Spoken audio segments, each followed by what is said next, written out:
Bonsoir tout le monde, on est mercredi soir, voilà, Rosh Chodesh qui se lève. Je vais parler de politique, j'en parle en général un petit peu, pas trop, mais là je vais parler pas politique, je vais parler plutôt politique Torah, et par rapport évidemment aux événements, à l'attentat, pardon, euh, que nous avons subi à Jérusalem ce matin. Puisque nous avons subi, c'est tout le Ham Israël qui a perdu un jeune homme de 16 ans, Bachour Yeshiva, qui est parti malheureusement, je ne voudrais pas dire en capara pour l'âme Israël, mais peut-être que c'est un peu ça quand même. Je ne sais pas, je ne suis pas dans les comptes du bon Dieu, donc je ne sais pas, apparemment quand même, ça prend forme, ça a l'air d'être ça. Euh, ça fait, moi ça fait plus de 30 ans que je suis en Israël. J'ai vécu l'intifada, la fin de la première, le début de la deuxième. Il y a des bus qui explosaient tous les jours. Pas tous les 15 jours, même parfois deux dans la même journée. Euh, j'ai vu beaucoup de choses, j'ai fait l'armée, et finalement, je me suis mis à réfléchir, je me suis dit de toute façon, toutes les politiques qui ont été mises en place depuis, on va dire que le problème palestinien existe, sont des politiques qui n'ont pas, on va dire, de possibilité, qui n'ont pas de chance même minime de régler ce problème-là. Pourquoi? Tout simplement parce que le problème que nous avons avec les Palestiniens est le problème que nous avons en fait avec nous-mêmes. Le problème, ce n'est pas les Palestiniens, le problème, c'est nous. Qu'est-ce qu'on veut? Qu'est-ce qu'on fait en Eretz Israël? Pourquoi on est là? Les Palestiniens ne sont qu'un effet boomerang sur notre judaïsme médiocre, sur notre façon juive d'être, qui n'est que des juifs. Alors je parle de façon générale, je passe par, je sais qu'il y a des gens qui connaissent la vérité, qui sont connectés, euh, mais qui sont, même dans le cas où les gens sont religieux, où le bon Dieu existe dans la synagogue, mais quand on ferme la porte de la synagogue le matin et quand on sort, Dieu n'existe plus. C'est ce que moi j'appelle le pragmatisme, c'est ce que j'appelle le realpolitik. C'est tout simplement ce langage qu'utilisent les politiciens et malheureusement même beaucoup de gens avec kippa. Alors peu importe la couleur de la kippa évidemment, mais c'est le langage qui est utilisé, c'est la pensée qui est en place pour essayer de trouver une solution à nos soucis et les soucis que nous avons créés. Alors oui, effectivement, c'est la Ligue arabe qui a poussé dans les années 50 et dans les années 60 à une invasion massive de la Judée-Samarie, ok, après le partage de l'ONU en 48. Donc nous avons dû faire face à une augmentation de la population arabe massive pour contrer le retour d'Israël sur sa terre. Mais en 67 déjà, première erreur, après la victoire fulgurante de Tsahal, toutes les portes du ciel étaient ouvertes, disait le rabbi Lubavitch, et au lieu de passer par la porte, par les portes ouvertes, nous les avons fermées. Nous avons claqué la porte à Hachem, nous avons claqué la porte à sa face, les portes à sa face, et si on peut dire comme ça, c'est une image évidemment, et nous avons préféré, on va dire, une solution, qui n'en est pas une, puisque c'est un échec, plus pragmatique, plus politique. Et que cette solution-là, ces solutions-là ont coûté depuis des milliers de vies au peuple juif, hommes, femmes et enfants. J'ai été moi-même à beaucoup d'enterrements, et beaucoup d'enterrements même d'enfants et de familles entières. Le pragmatisme est la plus grande clipa et la plus grande faute du Ham Israël par son retour sur sa terre. Alors pourquoi cette faute-là existe? Tout simplement parce que on revient de 2000 ans d'exil.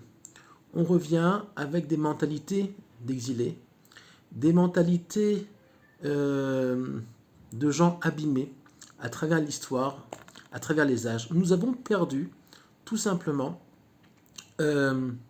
notre identité. Nous sommes revenus comme des juifs et non plus comme des hébreux. Et c'est tout à fait normal, puisque 2000 ans d'exil, ça peut abîmer quand même les mentalités.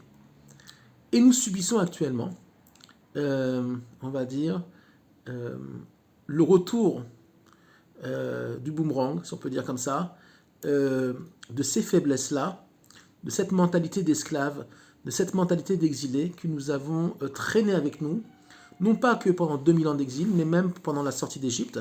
La preuve est, c'est que quand vous relisez la Torah, vous voyez que quand on devait rentrer en Eretz Israël, au lieu de rentrer en 40 jours, on a mis 40 ans. Pourquoi? Parce que tout simplement, on a voulu être pragmatique. Quand les explorateurs ont été envoyés par Moshe pour voir ce qui se passe en Eretz Israël, on ne leur avait pas demandé de faire des commentaires, juste va voir, si tu as envie d'aller voir, va voir. Évidemment, ils ont fait des commentaires, oui, il y a des villes fortifiées, oui, il y a des géants, oui, ils sont trop forts, mais vous avez vécu la sortie d'Égypte, vous avez vécu l'écroulement du plus grand empire du monde. L'Égypte s'est effondrée sous vos yeux. Et encore, vous doutez des capacités de l'Éternel à diriger son peuple, à le faire entrer en Eretz Israël. Vous avez peur de quoi? Eh bien, on revient aujourd'hui à la même problématique. Il y a déjà plusieurs niveaux de problèmes. Premièrement, une grande partie du Ham Israël n'est pas sur sa terre. Pourquoi? Parce que certains ont peur, d'autres n'ont pas envie de vivre une situation économique, on va dire, plus compliquée que ce qu'elle est déjà actuellement en Europe. Alors d'un côté, ça peut se comprendre, mais c'est un problème de foi, un problème de émona. Moi, je m'adresse là aux gens qui sont censés être dans la Torah, mais qu'est-ce que vous faites encore à Paris? Quel Dieu vous priez à Paris ou à New York? Moi, je ne sais pas. Il faudrait peut-être vérifier, réfléchir à quoi et en qui on croit. Mais c'est pareil ici aussi, en Eretz Israël. Quand j'entends tous ces gens à Kippa qui disent qu'il faut être pragmatique, et pas que ces gens à Kippa, même ces gens sans Kippa, qui disent oui, il faut être pragmatique, oui, on ne peut pas faire n'importe quoi, il faut négocier, il faut trouver une solution politique au problème palestinien. Quand j'entends ça, je me dis, bon,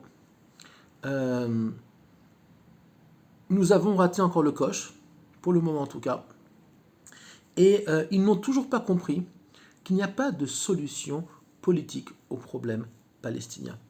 Les Palestiniens, qui n'existent pas déjà en tant que peuple, puisque la Palestine, je rappelle à ceux qui sont d'une inculture encyclopédique, que le mot Palestine a été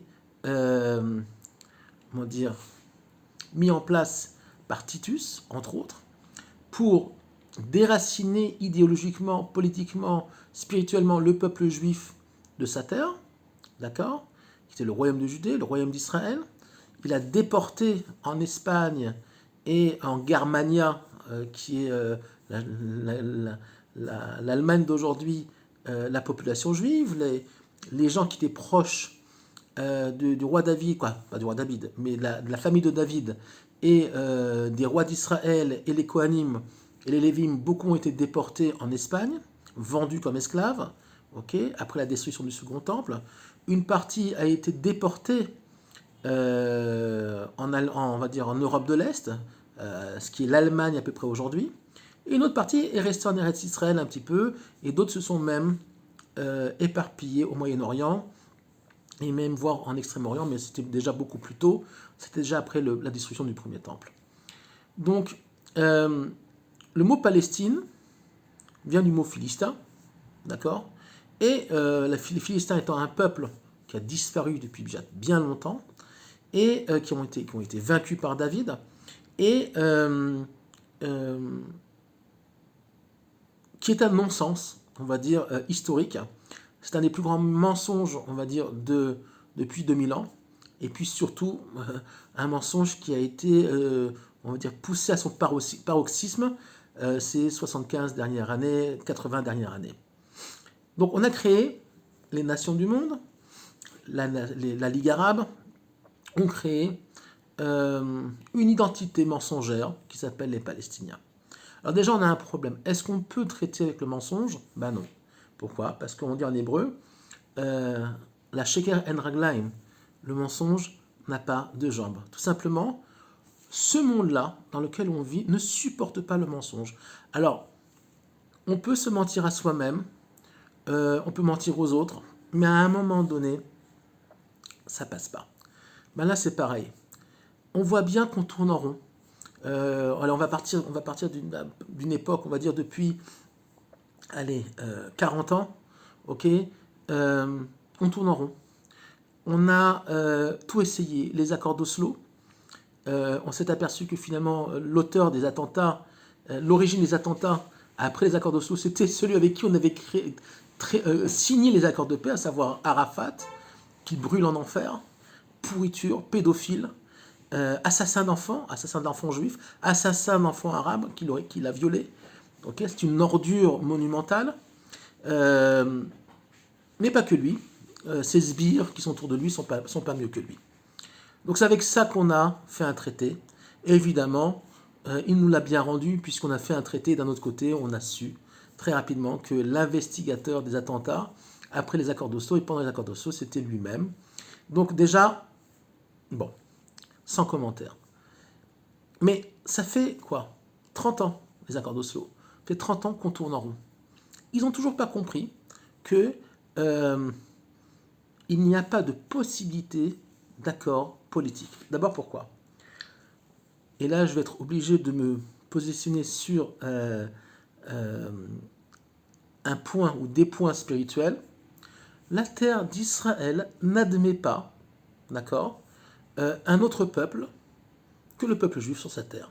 Alors vous allez me dire, pour ceux qui connaissent un peu la Lara, il y a une possibilité de ce qu'on appelle guerre toshav, à savoir des non-juifs qui habitent en Eretz Israël. Oui, c'est autorisé, s'ils respectent à 100% la Torah, pas la Torah telle que nous, on la pratique, mais la Torah dans son idée, qu'il n'ait pas le droit de vote, ok, qu'il paye un impôt particulier. Alors vous allez me dire, oui, ça ressemblait au dhimmi un petit peu comme chez les musulmans. Ben oui, effectivement. Tout simplement pour ne pas qu'ils aient d'influence politique sur l'État juif, qui se devrait être un État de halakha. On n'y est pas, on est très très loin, et apparemment ça n'arrivera que quand le Mashiach se dévoilera, on espère très bientôt. Mais en attendant, il n'est pas interdit, même le Mashiach non dévoilé, de mettre en place une politique de Torah en Eretz Israël. Ça n'a rien à voir avec le Mashiach, bien au contraire. Ça ne ferait qu'accélérer son dévoilement. Si le Mashiach n'est toujours pas dévoilé, c'est tout simplement parce qu'on ne le mérite pas. Pourquoi? La première raison, ce sont les gens religieux, les gens pieux. D'accord? Puisque finalement, beaucoup d'entre nous sont dans une Torah qu'on appelle une Torah religion uniquement, sacerdotale, pour parler en français correct, à savoir, on est surtout dans la pratique. La pratique à la synagogue, la pratique même à la maison, mais Baruch Hashem, c'est déjà très bien, mais nous ne sommes plus dans l'esprit de la Torah. L'esprit de la Torah dépasse évidemment le côté sacerdotal, comment j'ai prié, avec quel kavana j'ai prié. Okay, la Torah est aussi nationale. D'accord? La Torah, ce n'est pas que de la religion. Il suffit d'étudier les lois du Rambam, de Maïmonide, dans ces Ilchot Melachim, où il nous explique comment un État juif doit être géré. Il n'y a pas de place en Israël pour les Palestiniens. Et tant qu'on n'aura pas compris ça, on aura des morts et des attentats. On vit sur un mensonge, les hommes peuvent se mentir à eux-mêmes, nos dirigeants peuvent nous mentir, nous on peut se mentir aussi, d'accord? Et c'est ce qui se passe, en tout cas pour beaucoup. Mais il faut comprendre une chose, tant qu'on n'aura pas fait le switch que nous ne sommes pas juifs, mais nous sommes des Hébreux, comme disait Manitou, nous sommes dans le redevenir des Hébreux et non plus des Juifs, puisque les Juifs, c'est aussi une terminologie d'exil, d'accord? C'est quelqu'un qui va manger cachère à Paris, aller au mikvé, dans le meilleur des cas, faire Shabbat et les fêtes comme il faut, mais il va être juif. C'est quoi un juif? C'est un Hébreu en galoute, c'est un Hébreu en exil. Et beaucoup, la plupart des Hébreux en Eretz Israël ne sont pas des Hébreux, ils sont encore des Juifs. Ce sont encore des Yehudim, qui vient du mot Yehuda, mais ce ne sont pas encore des Ivrim. Avraham était un Hébreu, c'est le premier Hébreu. Que veut dire le mot Hébreu? Veut dire de l'autre côté de. Mais Ever, le mot ivri en hébreu, c'est aussi la racine de Ever, de l'autre côté. Nous ne fonctionnons pas suivant le pragmatisme du monde. Nous ne pouvons pas fonctionner suivant le réel politique et la logique des goïms. Or, actuellement, en Israël, nous subissons, on va dire, les affres encore, en Eretz Israël, de cette mentalité galoutique, de cette mentalité d'esclave, de cette mentalité, on va dire, juive, puisque nous n'avons pas encore retrouvé entièrement notre identité. Alors oui, il y a déjà une partie de la population israélienne qui est en route, et voire déjà bien en route, et bien arrivée à cette reconnexion à son identité première, à savoir être un hébreu. Il suffit d'aller voir dans le Shomron, à Kiryat Arba ou à Hebron, il y a des gens extraordinaires qui ont retrouvé, ou qui essayent de retrouver en tout cas, leur identité, même si on leur met beaucoup de bâtons dans les roues. Et quelqu'un qui m'a écrit aujourd'hui, oui, mais qu'est-ce que tu crois qu'un jour Israël sera un état de halakha, et alors on va nous obliger à nous couvrir la tête? C'est une femme qui écrit. Alors, je ne sais pas si on va obliger les gens, ou plutôt si ceux qui ne l'auront pas fait ne seront pas éliminés en route par le maître du monde, j'en sais rien, j'espère que non. Nous avons déjà vécu dans l'histoire d'Israël de grands drames, l'Inquisition, la Shoah, les pogroms, en exil, même en Eretz Israël. Alors je ne sais pas, j'espère que non, on prie que les gens fassent tchouva, que les gens reviennent à la Torah par eux-mêmes, et qu'ils ne soient pas obligés, de faire les choses par la force, par la peur, par une autre choix que Dieu préserve. Mais il n'y aura pas d'autre choix en Eretz Israël. En tout cas, en Eretz Israël, il n'y aura pas. On n'espère pas non plus, évidemment, en dehors de la terre d'Israël, puisqu'on a tous beaucoup de familles un peu éparpillées dans le monde, malheureusement, encore. Mais c'est pas impossible, puisque si vous regardez un livre comme le Sefer, le Chesed d'Avraham, du Rav Avraham Azoulay, il ne reste pas grand monde à la fin.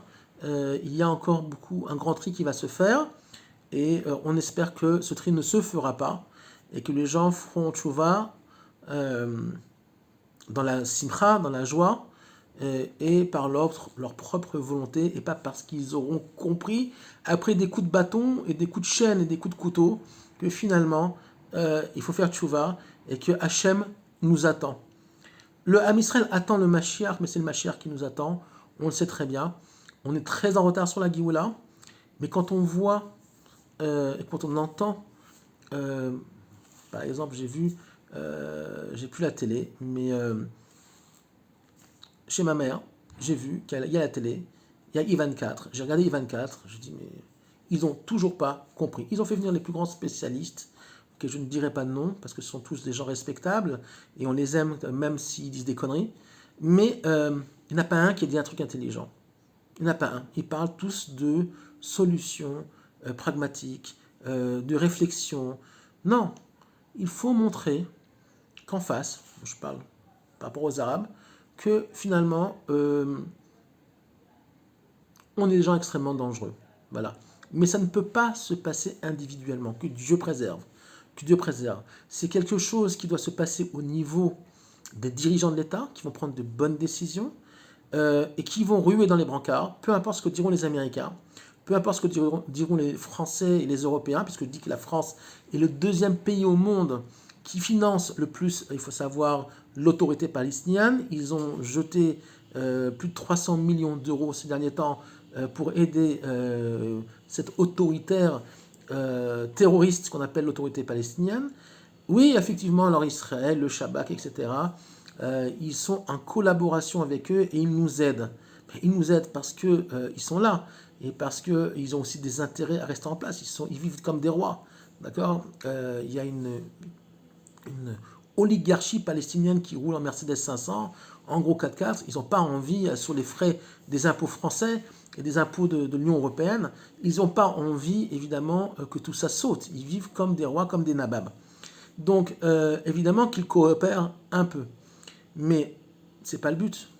Le but, c'est quoi? C'est de faire retrouver au Ham Israël une sécurité stable, qu'on n'enterre pas des enfants de 16 ans, une fois par semaine, une fois toutes les 3 semaines, ou même des parents, comme il y a eu l'attentat d'Ariel. On a déjà oublié l'attentat d'Ariel, où 3 hommes ont été tués.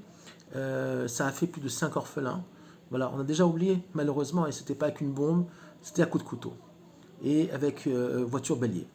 Donc tout ça n'a pas lieu d'être en Eretz Israël. Et la raison pour laquelle, oui, ça se passe, c'est parce que nous n'avons pas encore changé nos mentalités. On veut être des gens pragmatiques, on veut être des gens réfléchis. On n'a pas à réfléchir. Et des fois, il ne faut pas réfléchir. Un type qui sort d'un village, d'accord, et qui a fait un attentat comme ça, on rase le village. Oui, la halakha le dit, tu rases le village. Tu rases, il n'y a plus rien. Pourquoi? Et regardez, c'est très psychologique. Parce que ceux qui vont voir ça vont dire, ah là là, mais ils sont fous les mecs. Il ne faut pas avoir affaire à eux. C'est des gros malades. Ben oui. Moi, je prie le jour où les Palestiniens diront des Juifs, c'est des gros malades. C'est des fous furieux. Ça ne vaut pas le coup, ok, d'avoir affaire à eux. Alvaï que dans notre génération, on puisse vivre ça. Alvaï que le monde, et je pense que c'est ce qui va se passer, le monde prenne des coups sur la figure et qu'il nous oublie, d'accord. Je pense que ça arrivera très probablement, puisque si le monde continue à se mêler de ce qui se passe en Eretz Israël, comme Biden, qui a demandé à Netanyahou de ne pas prendre Smotrich et Ben-Gvir parce qu'ils sont trop extrémistes, ils se mêlent de la politique intérieure d'Israël, je pense que le maître du monde va finir par leur faire oublier qu'Israël existe sur la carte et qu'ils auront tellement de soucis avec les Russes ou les Coréens du Nord et les Européens pareil, que finalement ils vont oublier qu'on est là, on pourra enfin avoir une politique normale, protéger nos enfants, protéger nos vieillards, protéger nos femmes, protéger tous les habitants d'Eretz Israël et de faire régner l'ordre, la Torah, avec beaucoup d'amour, beaucoup de respect pour tout le monde, pas façon Iran, comme certains m'ont dit, ouais, il ne faut pas qu'Israël devienne l'Iran. Ben non, on n'est pas des Iraniens, Baruch Hashem. On est les enfants d'Abraham, donc on a beaucoup de chesed, mais le chesed a ses limites. Le chesed ne doit pas être la source, okay, de notre perte. C'est exactement ce qui se passe actuellement. Si on a un côté qui est trop Abraham et pas assez Yaakov, Yaakov est l'équilibre entre Abraham et Yitzhak. Yitzhak, c'est la rigueur. Abraham, c'est le chesed. Donc c'est je me demande, vous savez ce que ça veut dire le chesed, je ne connais plus, j'ai oublié mon français. Il faut un juste milieu. Et ce juste milieu, on n'y est pas du tout. Pourquoi? Parce que d'abord, on va se soucier, avant la vie, et avant la vie des citoyens de la terre d'Israël, de ce que vont dire les goïms, de ne pas faire trop de vagues. Ça, c'est important. Mais qu'il y ait des morts, c'est un peu moins grave, puisque il faut préserver cet équilibre qui n'en est pas un, on voit bien. Et puis après tout, c'est pas si grave que ça. Si on a un quota de morts pas trop élevé dans l'année, alors ça passe. Chaque juif qui meurt, c'est une catastrophe. Chaque juif qui meurt, c'est des mères qui pleurent, c'est des parents qui pleurent, c'est des frères et sœurs qui pleurent, c'est des enfants qui pleurent. D'accord? Donc, chaque juif qui meurt, c'est un juif de trop. J'espère que le maître du monde, je ne parle pas des hommes politiques, parce que j'y crois pas. J'espère que le maître du monde va avoir pitié de son peuple et de retour sur sa terre et qu'il va nous envoyer un roi. Non pas un homme politique de la Knesset, parce que ça c'est foutu. Le système lui-même, il est fermé sur lui-même. Et même si Ben Gvir et Smotrich, on voit très bien, rentrent dans un gouvernement, ils seront tenus en laisse par Netanyahou. Même s'ils feront peut-être des choses un peu mieux que ce que ça a été, mais ça ne sera pas encore ça. Il faut prier sincèrement que le maître du monde nous envoie le Melech HaMashiach, Mashiach ben David, le descendant de David, ben David, ça veut dire un descendant de David, fils de David, de la lignée de David, avec la Neshama de Moshe, puisque le Mashiach c'est la Neshama de Moshe, le roi de Yosef, et le Nefesh sont des niveaux d'âme, le Nefesh de David, et qu'il puisse enfin reprendre les rênes et diriger le pays, construire le Beth Amikdash, et qu'on puisse avoir, sauf, une paix durable, et on va rentrer, grâce à ce dévoilement-là, dans une dimension spirituelle, progressivement, qu'on n'a toujours pas connue, à part Adam et Chava qui sont descendus du Gan Eden, mais on va retrouver cette situation qui s'appelle le Gan Eden. Alors c'est pas un endroit où on fait un barbecue et que tout va bien, c'est un niveau spirituel très élevé qui va nous permettre de se reconnecter au maître du monde par le biais de la ville de Shrem, Yerushalayim et Hebron, qui sont les 3 premières lettres du mot Siyach, discussion, connexion au maître du monde. De bonnes nouvelles pour l'âme Israël si Dieu veut, et Hanouka est très proche.